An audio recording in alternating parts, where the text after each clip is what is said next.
So I got my new light bar for my Jeep. And I'm taking the advice from the people from before that I've seen on forums and stuff. They tend to leak and you get condensation ones. So I'm taking, first step before I put it on, I'm going to get some silicone. And I noticed that the side caps are very, where they seal, there's a really thin edge right behind all the electronics. And all it seals it is this little stupid gasket. And it doesn't even fit right. So I'm going to get some clear silicone. Silicone will seal. I'm going to silicone the O-ring all the way down. And I'm going to silicone the strips that seal down over the edge. There's a lot of little Allen screws that I had to take out, man. Ooh.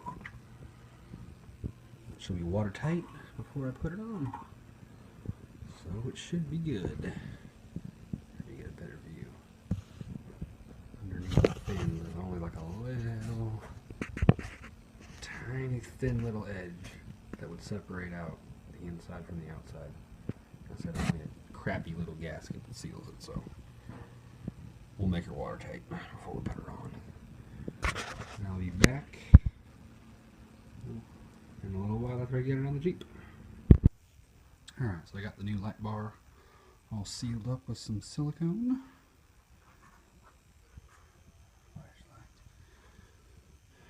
Alright, after I took it apart, this ugly little seal was the only thing that sealed the end caps off, which I didn't like. So, I don't know if you can see it. You can kind of see the silicone squirting out at the base. It's got all the way around me. So both end caps are sealed all the way around. You can see it all oozing out the seams.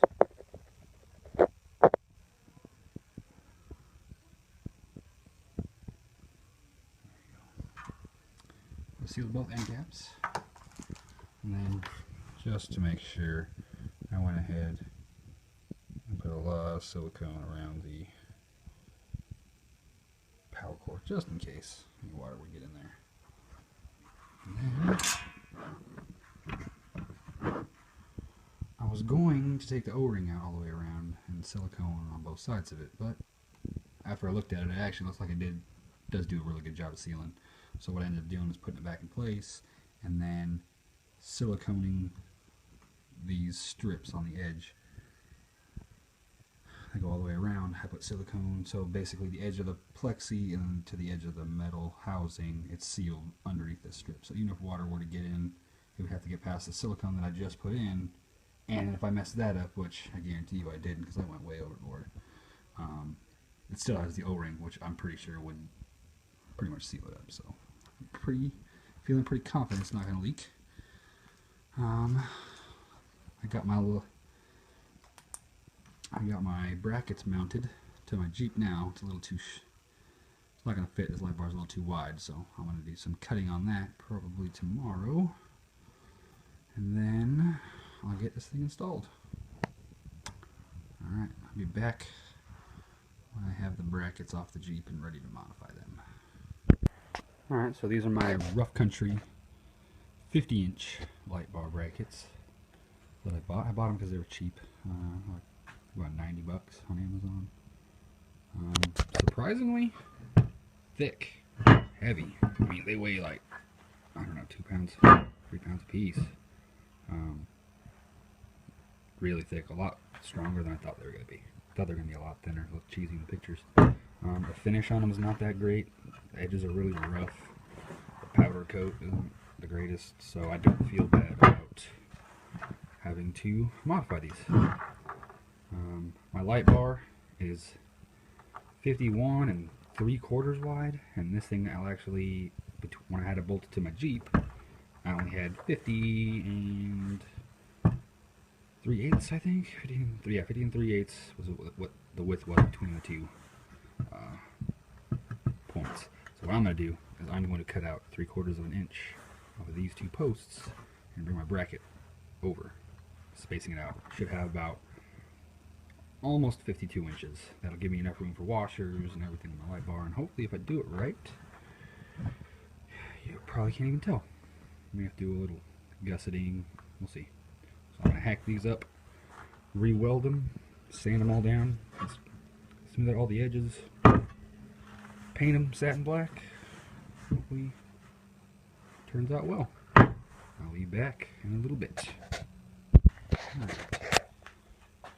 Cut the brackets off. Do the pieces in there. So I cut 3/4 of an inch out. Now I'm going to re-weld these guys back on. Somewhere like that. That should give me the space I need. So I gotta finish putting these brackets up. Put that down. I'll probably sand them all down at the same time. And I'll be back in a little bit once I get them welded up. Alright, so I got the brackets tacked back on after I cut them off. Kind of want to test fit them back on the Jeep and remeasure the gap just to make sure I'm good before I go burn them all the way in. It would suck if they didn't fit and I have to recut them again, but I wasn't sure how I was going to be able to keep them perfect and square, and because the cuts aren't straight. But now that I got it back together, if I put this corner and then slide it over corner to corner, they meet perfectly at their edges.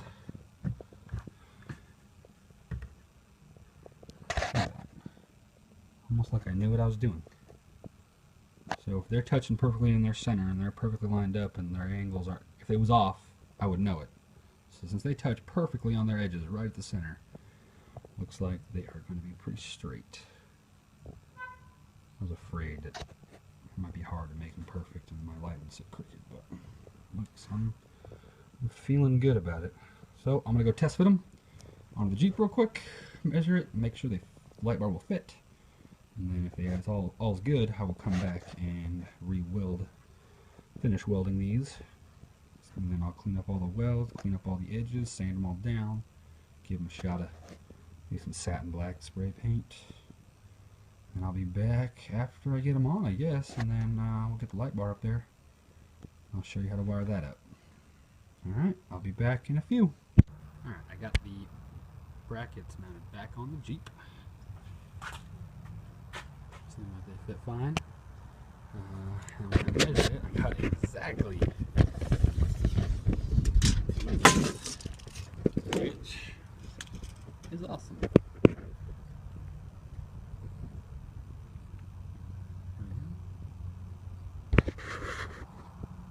Two.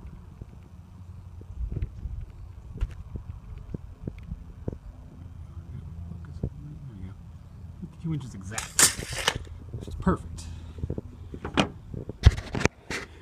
Fit it perfectly, hopefully. So, now I'm going to take them back off, re-weld them up, paint them, get them back on, and start mounting the bar.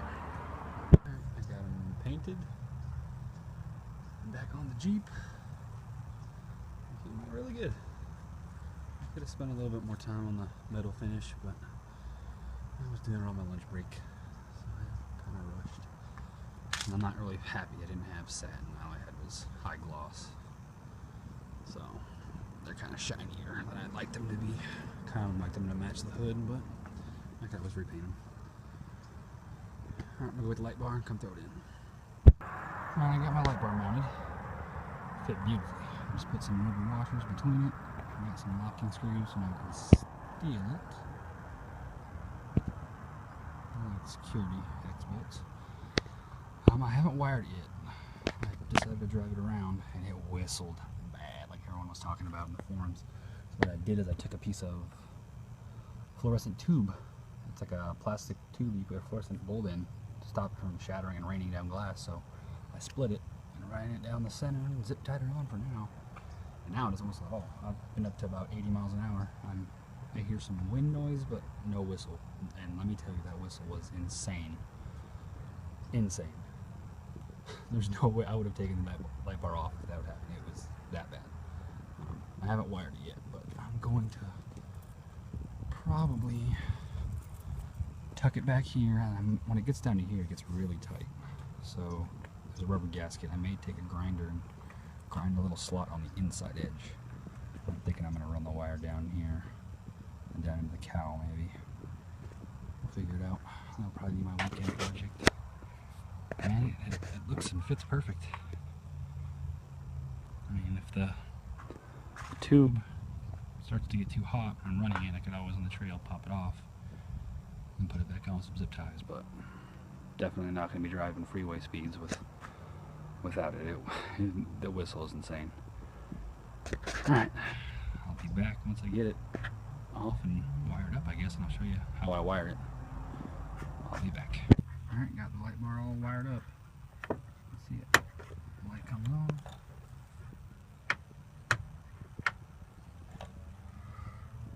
Takes 3 wires, come from the switch. I took that little plank out, ran the wires into the engine compartment. The wires from the lights, I carved a channel down the inside of this, took a grinder, cut the rubber out, and then I popped it out the bottom. Some shrink wrap tubing on it, and then I ran it over the hinge, and all I had to do was cut a little V-notch out of the rubber gasket for the cowl. Ran it through the cowl, under the cowl, and I drilled a hole right about there. I'm going to move, I've got my relay up there for now, but I'm probably going to move it down into the firewall. 30 amp fuse. In the future, I would use a harness, buy a pre-built harness, so much easier. But it works, so time to take it out.